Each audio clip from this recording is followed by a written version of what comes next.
A warning, some say, is the last chance to escape. In this tale, curiosity may cost more than anyone can afford. Will you dare to listen? This is A Warning to the Curious by M.R. James, brought to you by Obscure Knowledge. The place on the East Coast which the reader is asked to consider is Seaburg. It is not very different now from what I remember it to have been when I was a child. Marshes intersected by dikes to the south, recalling the early chapters of Great Expectations. Flat fields to the north, merging into heath, fir woods, and above all, gorse inland. A long seafront and a street. Behind that, a spacious church of flint with a broad, solid western tower and a peal of 6 bells. How well I remember their sound on a hot Sunday in August, as our party went slowly up the white, dusty slope of road towards them. For the church stands at the top of a short, steep incline. They rang with a flat, clacking sort of sound on those hot days, but when the air was softer they were mellower too. The railway ran down to its little terminus farther along the same road. There was a gay, white windmill just before you came to the station, and another down near the shingle at the south end of the town, and others on higher ground to the north. There were cottages of bright red brick with slate roofs. But why do I encumber you with these commonplace details? The fact is that they come crowding to the point of a pencil when it begins to write of Seaburg. I should like to be sure that I had allowed the right ones to get on to the paper. But I forgot. I have not quite done with the word painting business yet. Walking away from the sea in the town, past the station, and turn up the road on the right. It is a sandy road, parallel with the railway, and if you follow it, it climbs to somewhat higher ground. On your left, you are now going northward, is heath. On your right, the side toward the sea, is a belt of old firs, wind-beaten, thick at the top, with the slope that old seaside trees have. Seen on the skyline from the train, they would tell you in an instant, if you did not know it, that you were approaching a windy coast. Well, at the top of my little hill, a line of these firs strikes out and runs toward the sea. For there is a ridge that goes that way, and the ridge ends in a rather well-defined mound, commanding the level fields of rough grass, and a little knot of fir trees crowns it. And here you may sit on a hot spring day, very well content to look at blue sea, white windmills, red cottages, bright green grass, church tower, and distant Martello Tower on the south. As I've said, I began to know Seaburg as a child, but a gap of a good many years separates my early knowledge from that which is more recent. Still, it keeps its place in my affections, and any tales of it that I pick up have an interest for me. One such tale is this. It came to me in a place very remote from Seaburg, and quite accidentally, from a man whom I had been able to oblige, enough in his opinion to justify his making me his confidant to this extent. "I know all that country more or less," he said. "I used to go to Seaburg pretty regularly for golf in the spring. I generally put up at the Bear with a friend. Henry Long it was, you knew him perhaps." Slightly, I said. "And we used to take a sitting room and be very happy there.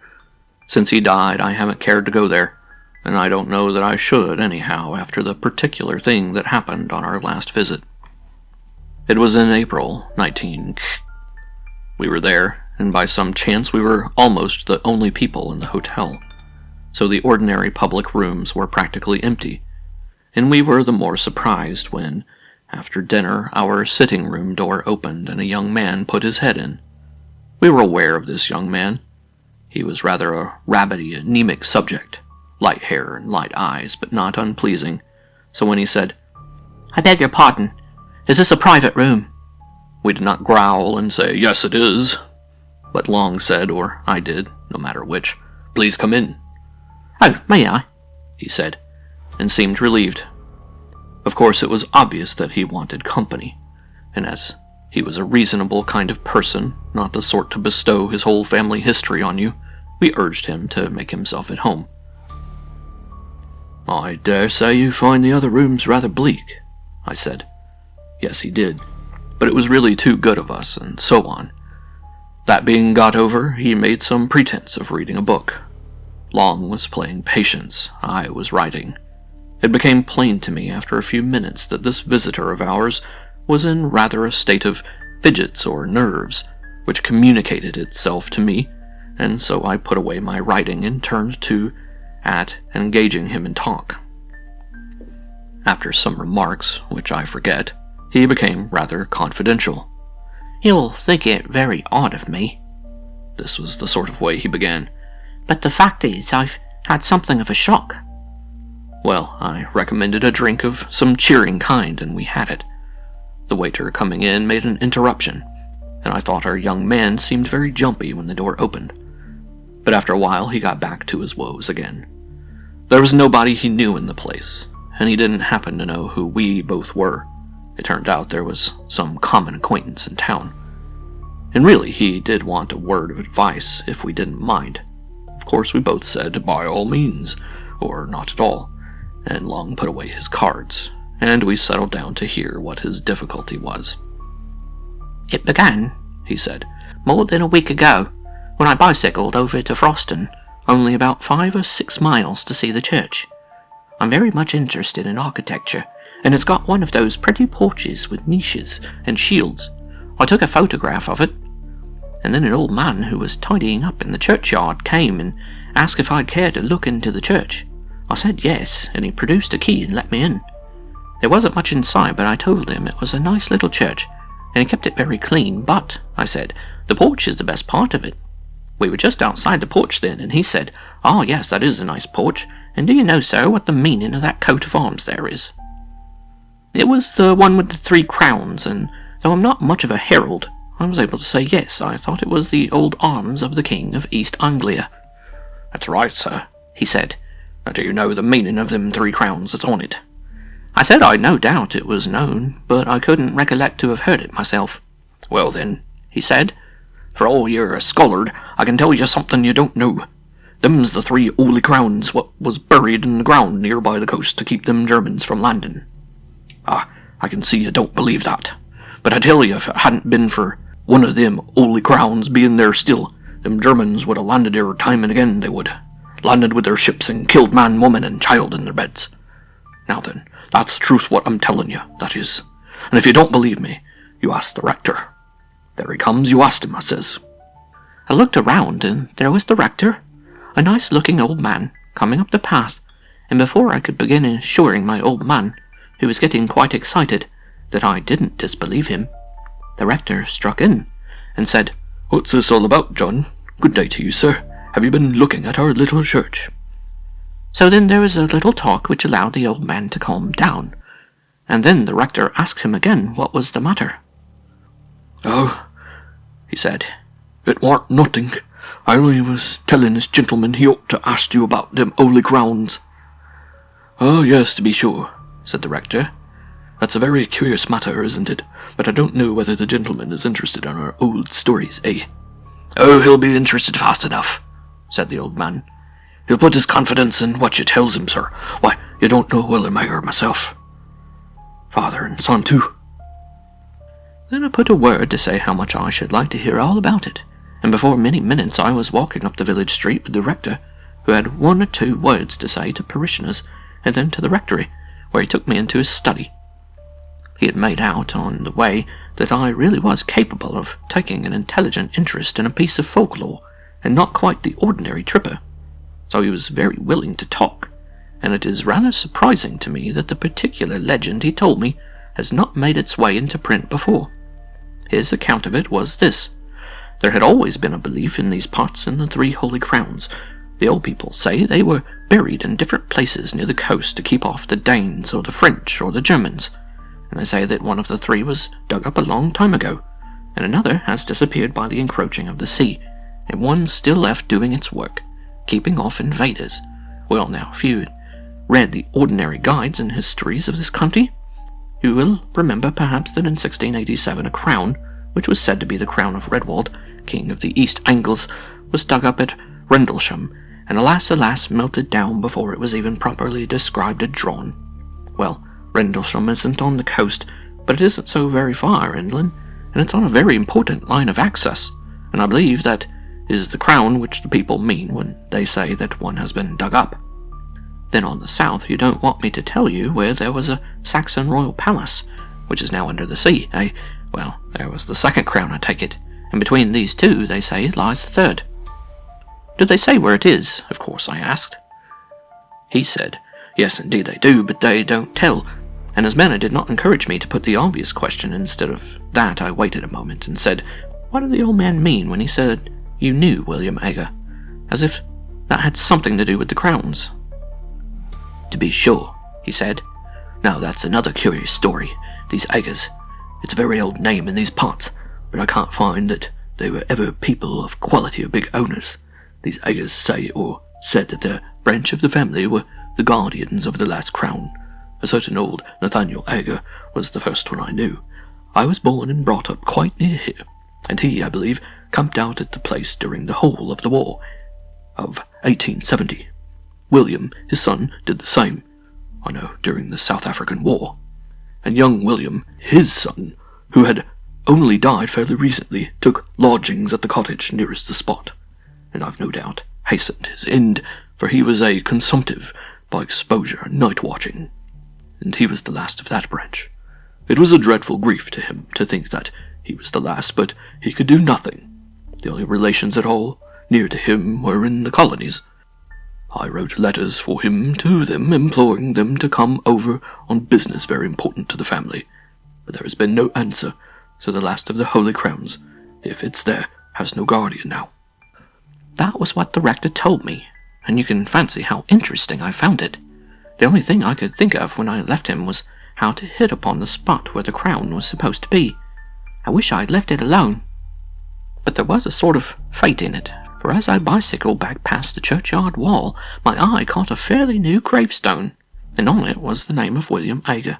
Of course I got off and read it. It said, of this parish, died at Seaburg, aged 28. There it was, you see. A little judicious questioning in the right place, and I should at least find the cottage nearest the spot. Only I didn't quite know what was the right spot to begin my questioning at. Again, there was fate. It took me to the curiosity shop down that way, you know, and I turned over some old books, and, if you please, one was a prayer book of 1740-odd, in a rather handsome binding. I'll just go and get it. It's in my room. He left us in a state of some surprise, but we had hardly time to exchange any remarks when he was back, panting, and handed us the book opened at the flyleaf, on which was, in a straggled hand, Nathaniel Ager is my name, and England is my nation. Seaburg is my dwelling place, and Christ is my salvation. When I am dead and in my grave, and all my bones are rotten, I hope the Lord will think on me when I am quite forgotten. This poem was dated 1754, and there were many more entries of Agers, Nathaniel, Frederick, William, and so on, ending with William 19. You see, he said, anybody would call it the greatest bit of luck. I did, but I don't now. Of course I asked the shopman about William Ager. Of course he happened to remember that he lodged in a cottage in the North Field and died there. This was just chalking the road for me. I knew which the cottage must be. There is only one sizable one about there. The next thing was to scrape some sort of acquaintance with the people, and I took a walk that way at once. A dog did the business for me. He made at me so fiercely that they had to run out and beat him off, and then naturally begged my pardon. We got on to talk. I had only to bring up Ager's name and pretend I knew, or thought I knew, something of him, and then the woman said how sad it was, him dying so young, and she was sure it came of him spending the night out of doors in the cold weather. Then I had to say, did he go out on the sea at night? And she said, oh no, it was on the hillock yonder with the trees on it. And there I was. I know something about digging in these barrows. I've opened many of them in the down country, but that was with owner's leave, and in broad daylight and with men to help. I had to prospect very carefully here before I put a spade in. I couldn't trench across the mountain, and with those old firs growing there, I knew there would be awkward tree roots. Still, the soil was very light and sandy and easy, and there was a rabbit hole, so I might be developed into a sort of tunnel. The going out and coming back at odd hours to the hotel was going to be the awkward part.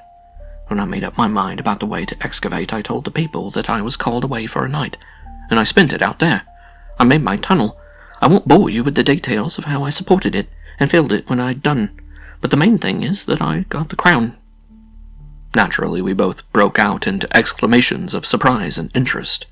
I, for one, had long known about the finding of the crown at Rendlesham, and had often lamented its fate. No one has ever seen an Anglo-Saxon crown. At least no one had. But our man gazed at us with a rueful eye. "Yes," he said, "and the worst of it is I don't know how to put it back." "Put it back?" we cried out. "Why, my dear sir, you've made one of the most exciting finds ever heard of in this country. Of course it ought to go to the jewel house at the Tower. What's your difficulty? If you're thinking about the owner of the land and treasure trove and all that, we can certainly help you through. Nobody's going to make a fuss about technicalities in a case of this kind." Probably more was said, but all he did was to put his face in his hands and mutter, "I don't know how to put it back." At last Long said, "You'll forgive me, I hope, if I seem impertinent, but are you quite sure you've got it?" I was wanting to ask much the same question myself, for, of course, the story did seem a lunatic's dream when one thought over it, but I hadn't quite dared to say what might hurt the poor young man's feelings. However, he took it quite calmly, really, with the calm of despair, you might say. He sat up and said, "Oh yes, there's no doubt of that. I have it here in my room, locked up in my bag. You can come and look at it if you like. I won't offer to bring it here." We were not likely to let the chance slip. We went with him. His room was only a few doors off. The Boots was just collecting shoes in the passage, or so we thought. Afterward, we were not sure. Our visitor, his name was Paxton, was in a worse state of shivers than before, and went hurriedly into the room and beckoned us after him, turning on the light and shut the door carefully. Then he unlocked his kit bag and produced a bundle of clean pocket handkerchiefs in which something was wrapped, laid it on the bed, and undid it. I can now say I have seen an actual Anglo-Saxon crown.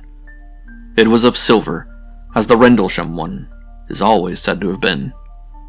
It was set with some gems, mostly antique intaglios and cameos, and was of rather plain, almost rough workmanship. In fact, it was like those you see on the coins and in the manuscripts. I found no reason to think it was later than the 9th century. I was intensely interested, of course, and I wanted to turn it over in my hands, but Paxton prevented me. "Don't you touch it," he said. "I'll do that." And with a sigh that was, I declare to you, dreadful to hear, he took it up and turned it about so that we could see every part of it. "Seen enough?" he said at last, and we nodded. He wrapped it up and locked it in his bag and stood looking at us dumbly. "Come back to our room," Long said, "and tell us what the trouble is." He thanked us and said, "Will you go first and see if the coast is clear?" That wasn't very intelligible, for our proceedings hadn't been, after all, very suspicious, and the hotel, as I said, was practically empty. However, we were beginning to have inklings of... we didn't know what, and anyhow, nerves are infectious. So we did go, first peering out as we opened the door, and fancying, I found we both had the fancy, that a shadow, or more than a shadow, but it made no sound, passed from before us to one side as we came out into the passage. "It's all right," we whispered to Paxton. Whispering seemed the proper tone, and we went, with him between us, back to our sitting room. I was preparing, when we got there, to be ecstatic about the unique interest of what we had seen, but when I looked at Paxton, I saw that would be terribly out of place, and I left it to him to begin. "What is to be done?" was his opening. Long thought it right, as he explained to me afterwards, to be obtuse, and said, "Why not find out who the owner of the land is and inform—" "Oh, no, Paxton broke in impatiently. "I beg your pardon, you've been very kind, but don't you see it's got to go back? And I daren't be there at night, and daytime's impossible. Perhaps, though, you don't see, well, then, the truth is that I've never really been alone since I touched it." I was beginning some fairly stupid comment, but Long caught my eye and I stopped. Long said, "Oh, I think I do see, perhaps. But wouldn't it be a relief to tell us a little more clearly what the situation is?" Then it all came out. Paxton looked over his shoulder and beckoned to us to come nearer to him, and began speaking in a low voice. We listened most intently, of course, and compared notes afterwards, and I wrote down our version, so I am confident I have what he told us almost word for word. He said, "It began when I was first prospecting and put me off again and again. There was always somebody, a man, standing by one of the firs. This was in daylight, you know. He was never in front of me. I always saw him with the tail of my eye on the left or right. And he was never there when I looked straight for him. I would lie down for quite a long time and take careful observations and make sure there was no one. And then when I got up and began prospecting again, there he was. And he began to give me hints, besides. For whenever I put that prayer book, short of locking it up, which I did at last, when I came back to my room, it was always out on the table open at the flyleaf where the names are, and one of my razors across it to keep it open. I'm sure he just can't open my bag, or something more would have happened. You see, he's light and weak, but all the same I daren't face him. Well then, when I was making the tunnel, of course it was worse, and if I hadn't been so keen I should have dropped the whole thing and run. It was like someone scraping at my back all the time.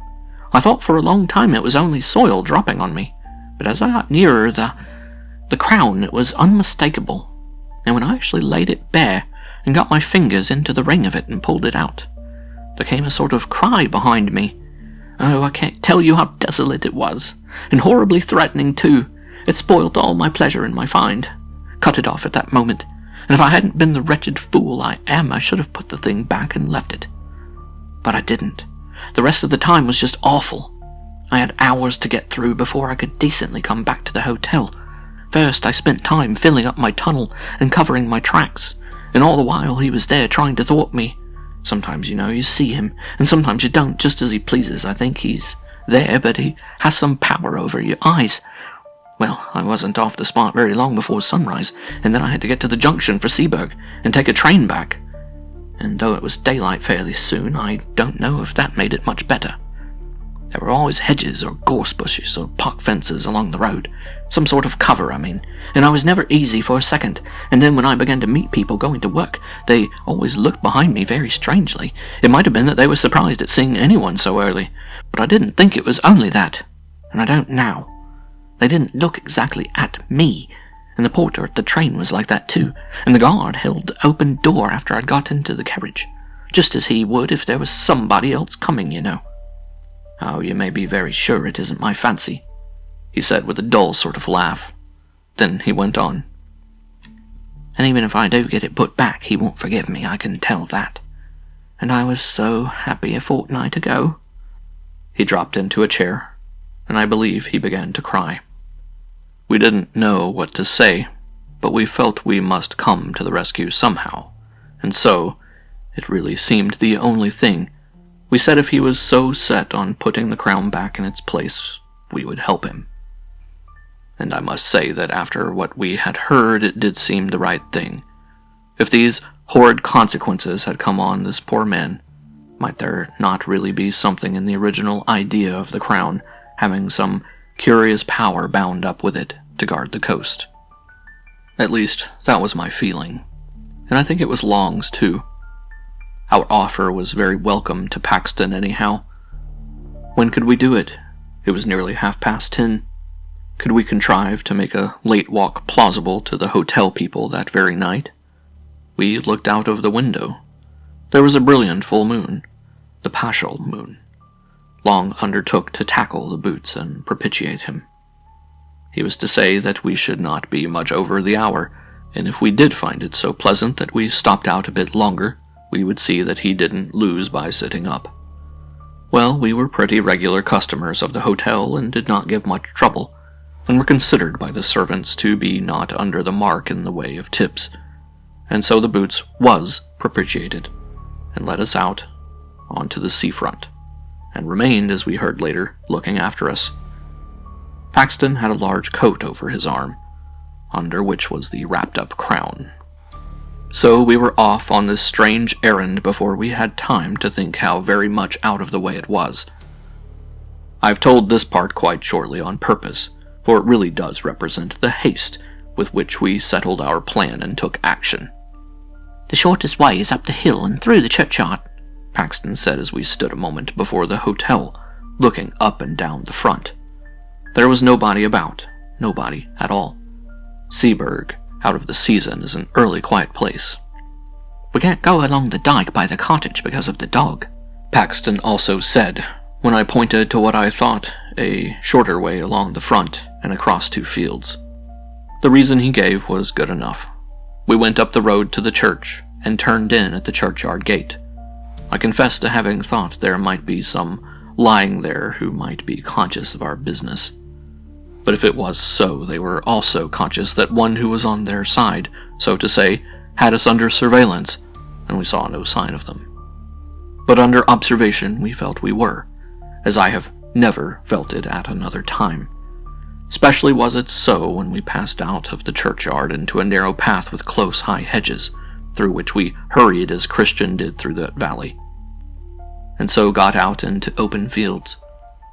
Then along hedges, though I would sooner have been in the open, where I could see if anyone was visible behind me. Over a gate or 2, and then a swerve to the left, taking us up on to the ridge, which ended in that mound. As we neared it, Henry Long felt, and I felt too, that there were what I can only call dim presences waiting for us, as well as a far more actual one attending us. Of Paxton's agitation all this time I can give you no adequate picture. He breathed like a hunted beast, and we could not either of us look at his face. How he would manage when we got to the very place, we had not troubled to think. He had seemed so sure that that would not be difficult. Nor was it. I never saw anything like the dash with which he flung himself at a particular spot in the side of the mound, and tore at it, so that in a very few minutes the greater part of his body was out of sight. We stood holding the coat and that bundle of handkerchiefs, and looking very fearfully, I must admit, about us. There was nothing to be seen. A line of dark firs behind us made one skyline. More trees and the church tower half a mile off on the right. Cottages, and a windmill on the horizon on the left. Calm sea dead in front. Faint barking of a dog at a cottage on a gleaming dike between us and it. Full moon making that path we know across the sea. The eternal whisper of the Scotch firs just above us, and of the sea in front. Yet in all this quiet and acute and acrid consciousness of a restrained hostility very near us, like a dog on a leash that might be let go at any moment. Paxton pulled himself out of the hole and stretched a hand back to us. "Give it to me," he whispered, "unwrapped." We pulled off the handkerchiefs, and he took the crown. The moonlight just fell on it as he snatched it. We had not ourselves touched that bit of metal, and I have thought since that it was just as well. In another moment Paxton was out of the hole again, and busy shoveling back the soil with hands that were already bleeding. He would have none of our help, though. It was much the longest part of the job to get the place to look undisturbed, yet, I don't know how, he made a wonderful success of it. At last he was satisfied, and we turned back. We were a couple of 100 yards from the hill when Long suddenly said to him, "I say, you've left your coat there. That won't do, see?" And I certainly did see it, the long dark overcoat lying where the tunnel had been. Paxton had not stopped, however. He only shook his head and held up the coat on his arm. And when we joined him, he said without any excitement, but as if nothing mattered any more, "That wasn't my coat." And indeed, when we looked back again, that dark thing was not to be seen. Well, we got out onto the road and came rapidly back that way. It was well before 12 when we got in, trying to put a good face on it and saying, Long and I, what a lovely night it was for a walk. The Boots was on the lookout for us, and we made remarks like that for his edification as we entered the hotel. He gave another look up and down the seafront before he locked the front door and said, "You didn't meet many people about, I suppose, sir?" "No, indeed, not a soul," I said, at which I remember Paxton looked oddly at me. "Only I thought I see someone turn up the station road after you gentlemen," said the Boots. "Still, you was three together, and I don't suppose he meant mischief." I didn't know what to say. Long merely said good night, and we went off upstairs, promising to turn out all lights and to go to bed in a few minutes. Back in our room, we did our very best to make Paxton take a cheerful view. "There's the crown safe back," we said. "Very likely you'd have done better not to touch it." And he heavily assented to that. "But no real harm has been done, and we shall never give this away to anyone who would be so mad as to go near it.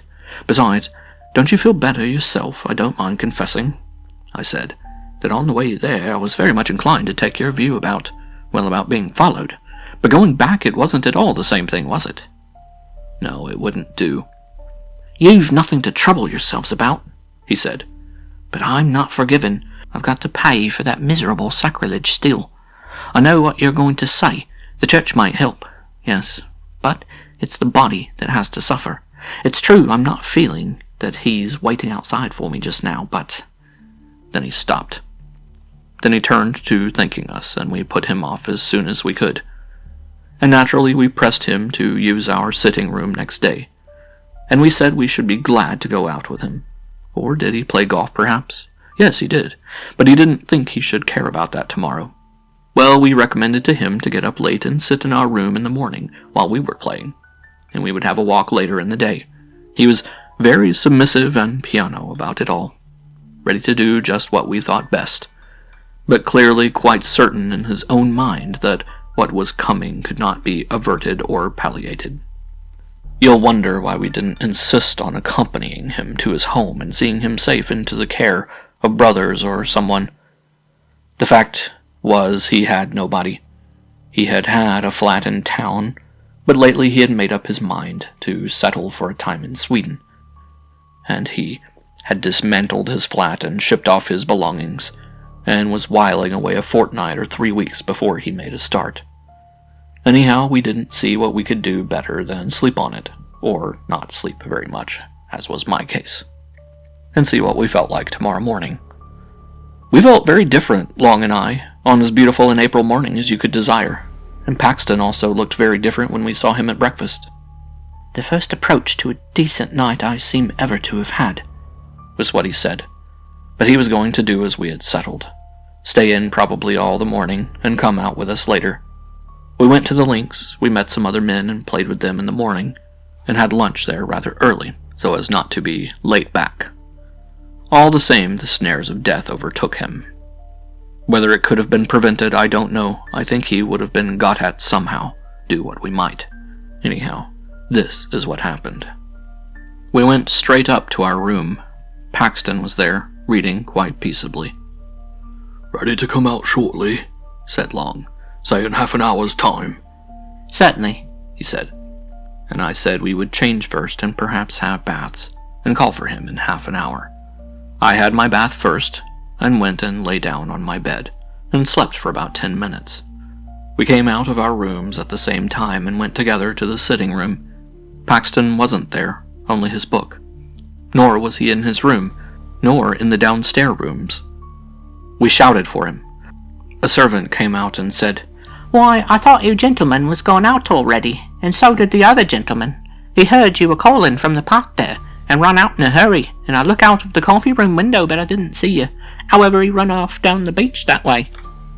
Without a word, we ran that way too. It was the opposite direction to that of last night's expedition. It wasn't quite 4 o'clock, and the day was fair, though not so fair as it had been. So there was really no reason, you'd say, for anxiety. With people about, surely a man couldn't come to much harm. But something in our look as we ran out must have struck the servant, for she came out on the steps and pointed and said, "Yes, that's the way he went." We ran on as far as the top of the shingle bank, and there pulled up. There was a choice of ways, past the houses on the seafront or along the sand at the bottom of the beach, which, the tide being now out, was fairly broad. Or of course we might keep along the shingle between these two tracks and have some view of both of them, only that was heavy going. We chose the sand, for that was the loneliest, and someone might come to harm there without being seen from the public path. Long said he saw Paxton some distance ahead, running and waving his stick, as if he wanted to signal to people who were on ahead of him. I couldn't be sure. One of these sea mists was coming up very quickly from the south. There was someone, that's all I could say, and there were tracks on the sand, as of someone running who wore shoes. And there were other tracks made before those, for the shoes sometimes trod in them and interfered with them, of someone not in shoes.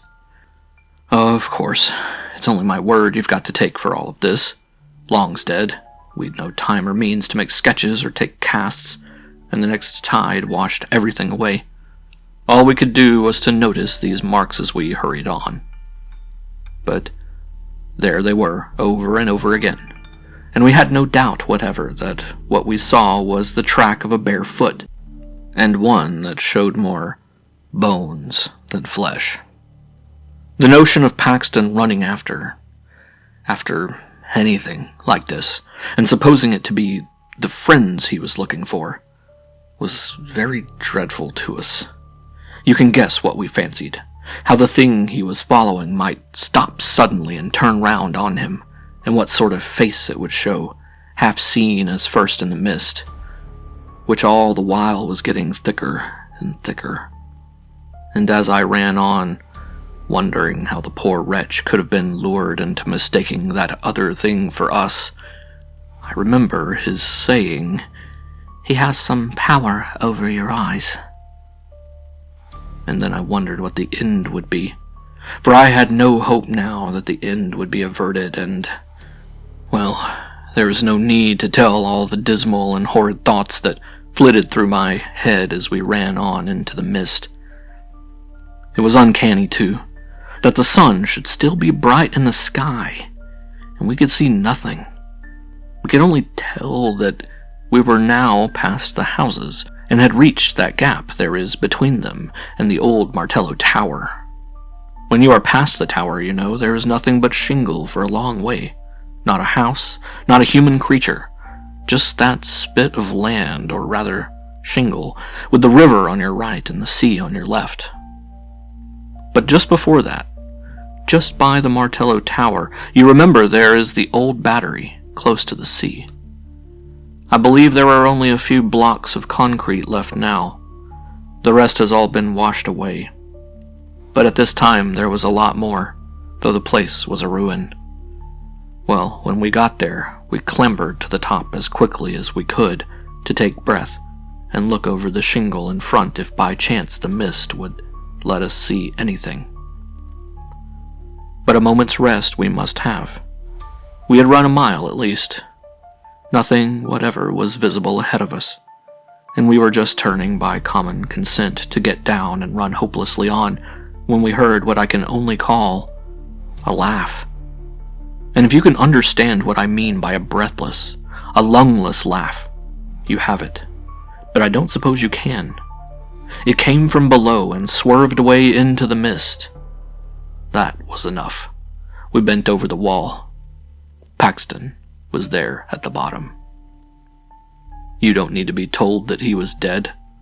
His tracks showed that he had run along the side of the battery, had turned sharp round the corner of it, and, small doubt of it, must have dashed straight into the open arms of someone who was waiting there. His mouth was full of sand and stones, and his teeth and jaws were broken to bits.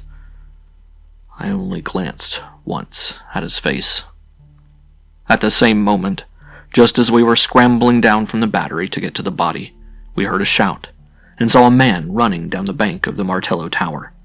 He was the caretaker stationed there, and his keen old eyes had managed to descry through the mist that something was wrong. He had seen Paxton fall, and had seen us a moment after, running up.